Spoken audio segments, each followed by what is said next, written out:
Intégral Placement, Cédric Decoeur, Guillaume Sommerer sur BFM Business. Allez, 11h37 sur BFM Business, on s'intéresse à vos placements et aujourd'hui c'est Gilles Petit qui nous apporte la bonne parole. Bonjour Gilles. Bonjour. Rédacteur en chef du magazine Gestion de Fortune, on a puisé dans les très nombreuses questions que nos auditeurs et nos téléspectateurs nous envoient pour trouver le thème du jour, en l'occurrence la question de Marjolaine qui nous écrit de Biarritz et qui a un conseiller qui lui recommande d'investir dans le Duflot et elle est un petit peu interrogative. Elle se dit que le dispositif est quand même nouveau, qu'elle cerne pas bien quels sont les avantages et elle voudrait donc notre opinion sur le sujet. C'est vrai que vous êtes très nombreuses et très nombreux à nous interroger sur le Duflot. On peut peut-être commencer par un petit rappel de barème. Ouais, Le Duflot, qu'est-ce que c'est ? Qu'est-ce que c'est que le Duflot ? Le Duflot, on en a parlé aux informations, c'est le nom de la ministre du Logement qui va s'attaquer maintenant aux tarifs des agences immobilières. Le Duflot, c'est quoi ? C'est le dispositif qui remplace ce qu'on appelait auparavant le cellier. Qui remplaçait lui-même, voilà. Là, on en est au Duflot, voilà, nouvelle version. Alors, ça a été instauré au début de l'année, 1er janvier de cette année, et c'est un dispositif qui va courir jusqu'au 31 décembre 2016. Voilà. Ça, c'est pour la petite note historique. L'avantage du Duflot, c'est quoi ? C'est par rapport au cellier, on prévoyait en fait une réduction d'impôt de 13%. Maintenant, on monte à 18%. Voilà, un petit peu, c'est le... Donc sur le papier, c'est plus intéressant. Sur le papier, c'est plus intéressant. Ensuite, la question qui peut se poser, c'est effectivement comment ça marche ? Est-ce que c'est quelque chose qui est bien bordé ou est-ce qu'on est vraiment dans le... Oui, je vois que vous avez une question tout de suite. Le but du Duflot, c'est notamment de valider les 40 000 logements par an que le gouvernement veut voir voilà, c'est ça. Donc sortir de terre en France. Exactement, c'est 40 000 logements par an à faire sortir de France et surtout, ce sont des logements non pas sociaux, mais qui ont quand même un caractère social, puisque dans cette histoire de Duflot, les loyers seront plafonnés. Donc il y a une volonté de promouvoir. Et ça, c'était pas le cas dans les dispositifs précédents ? Si, sauf que le montant des plafonds a été revu. Bon. Voilà. Donc il y a une petite différence. On reprend d'une main ce qu'on donne de l'autre en termes de fiscal. Voilà, exactement. Sauf que là, effectivement, la réduction d'impôt est un peu plus importante que dans le régime précédent. Mais effectivement, on est sur un régime de plafond. Alors, l'objectif, c'est quoi ? C'est donc 40 000 logements par an, on l'a dit.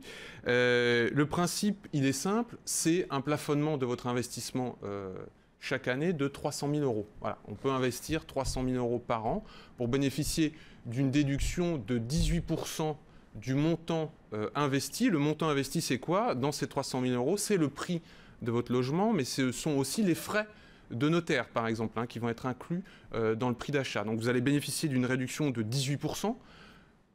Pour en bénéficier, il y a plusieurs choses, plusieurs critères à remplir. Le premier, c'est qu'il va falloir acquérir un bien, soit qui est déjà construit, soit qui est en voie d'achèvement, qui ne sera pas meublé, qui sera nu, qui sera loué pendant une période d'au moins 9 ans à une personne qui n'est ni votre grand-père, ni votre enfant, donc ni votre descendant, ni votre ascendant.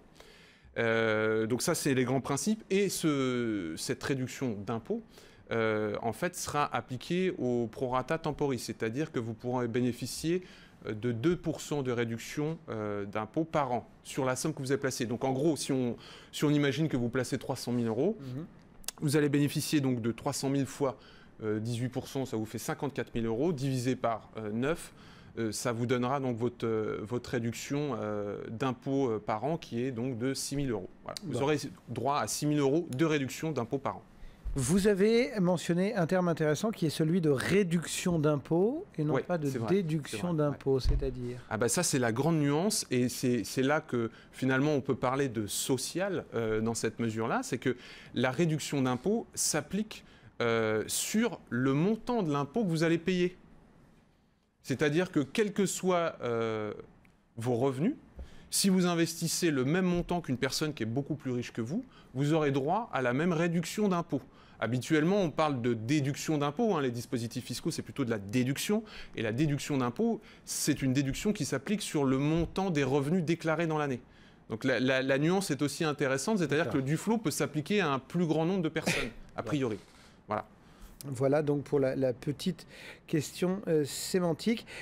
Souvent, lorsqu'il y a des plans fiscaux comme ça, des réductions d'impôts, des crédits d'impôts, on peut reporter si on n'a pas tout éclusé. Là, oui, on pourra reporter les 6 000 euros que vous évoquez? Malheureusement, non. Vous ne pourrez pas cumuler vos 6 000 euros de réduction d'impôts par an. C'est-à-dire que si vous dépassez, vous avez un excédent par rapport à l'impôt que vous devez payer, vous ne pourrez pas le reporter l'année suivante, ce qui est un petit peu regrettable. C'est vrai que si vous cumulez 3 ans et que ça vous représente 18 000 euros d'impôt, ça pourrait être intéressant, mais malheureusement, non, ça ne sera pas reportable. Donc, non. Pas reportable. Ce qu'il faut savoir et qui est intéressant aussi sur le Duflot, c'est que, je vous ai dit, hein, vous allez louer un bien qui est soit que vous achetez, qui est construit, soit qui est en voie d'achèvement. Et en fait, la réduction d'impôt va s'appliquer au moment de la remise des clés. Mais même si cette remise des clés, par exemple, intervient en fin d'année, imaginons au mois de décembre, par exemple, 1er décembre, eh bien, vous aurez droit à la réduction d'impôt intégrale. Il n'y a pas de ce qu'on appelle le prorata temporis. Ça ne sera pas calculé au nombre de mois dont vous aurez eu la possession du bien. Si décembre 2013, vous avez livraison de votre bien, vous pourrez déclarer dans votre déclaration d'impôt pour les revenus 2013, donc en 2014, déjà vous pourrez déclarer votre Duflot. Donc ça c'est intéressant quand même, c'est un dispositif intéressant. Pour ceux qui voudraient jouer sur la date, effectivement, on peut taper sur un plan de fin d'année. Quelles sont les autres conditions? Il y a souvent du zonage, il y a souvent des questions de revenus. Comment est-ce qu'on peut caractériser ce Duflot justement? Alors, le zonage, hein, c'est une question qui est assez sensible, puisque dans le cellier, finalement, et je pense que la personne qui a posé cette question, Marjolaine, doit avoir ça aussi en tête, c'est que dans le cellier, on a tous vu des reportages à un moment donné sur des logements construits un peu n'importe où, loin de tout, et finalement qui sont ni louables, ni revendables, et les propriétaires se retrouvent avec un bien sur les bras et ne pas savoir qu'en faire. Là, on a des zonages, effectivement, hein, qui ont été définis.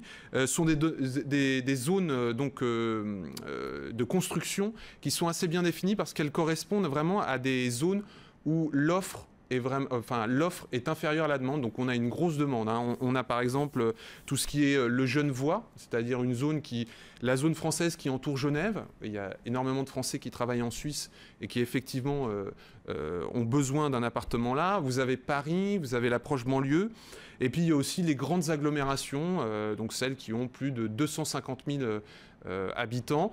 Il faut noter aussi, là, il faut faire attention avec justement cette zone-là. Il y a aussi une zone, entre guillemets, qui comprend des agglomérations qui ont réussi à avoir un agrément jusqu'au 30 juin de cette année. Et ça, ce sont des villes qui comprennent entre 50 000 et 250 000 habitants. Là-dessus, il y aura peut-être des villes dont il faudra pas se méfier, mais sur lesquelles il faudra être attentif. Mais les zones sont plutôt bien définies et normalement, on ne devrait pas, en l'état actuel des choses, et vu comment les choses sont prévues aujourd'hui, avoir des problèmes de logement construit dans un endroit où personne ne va. Un petit mot pour terminer sur les loyers et les revenus des personnes locataires. Comment ça s'agence? Alors en fait, le loyer est plafonné. Effectivement, ce plafond en fait est déterminé en fonction d'un coefficient qui est assez compliqué, mais en gros, c'est un coefficient qui accorde une prime aux petites surfaces, parce que généralement, quand on est célibataire ou quand on est étudiant, on a besoin d'une petite surface, donc on aura des loyers un petit peu plus élevés sur ces surfaces-là. En termes de rendement brut, on peut espérer, mais c'est difficile parce que ça dépendra des zones, hein, effectivement, on ne peut pas s'avancer comme ça, mais en gros, on peut donner une fourchette de rendement brut entre 3 et 4%, à laquelle il faudra ajouter effectivement le prix de la revente et puis les loyers, et puis le fait que finalement si vous faites une acquisition en utilisant le levier du crédit, hein, le crédit ne coûte rien aujourd'hui, eh bien vous pouvez faire monter votre rendement annuel chaque année jusqu'à 6%. Bon. Malgré tout, pour finir, et vraiment en 2 mots, cet outil, ça n'est qu'un outil de plus, enfin pour bonifier une décision d'investissement immobilier. Elle ne doit pas à elle seule, il doit pas à lui seul, pardon, cet outil justifier d'acheter un appartement. Absolument, non, absolument. Il faut que ça s'inscrive dans une stratégie patrimoniale. Donc là, c'est soit votre conseiller privé en banque, soit votre conseiller en gestion privée indépendant qui doit vous orienter là-dessus. C'est simplement une brique dans votre gestion de patrimoine. Hein. Il faut pas, si vous avez un peu de liquidité, c'est pas la première chose sur laquelle il faut aller. Il faut faire très attention et surtout, si vous y allez, faites attention parce que vous devenez propriétaire d'un bien.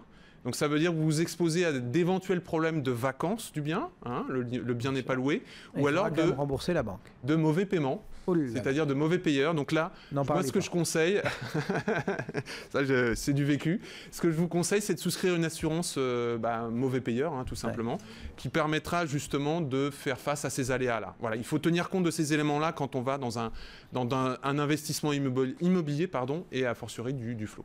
Gilles Petit du magazine Gestion de Fortune sur le Duflot. Merci Gilles, vous restez tout à côté de nous parce que d'ici une vingtaine de minutes maintenant, on répond avec vous aux questions de nos auditeurs.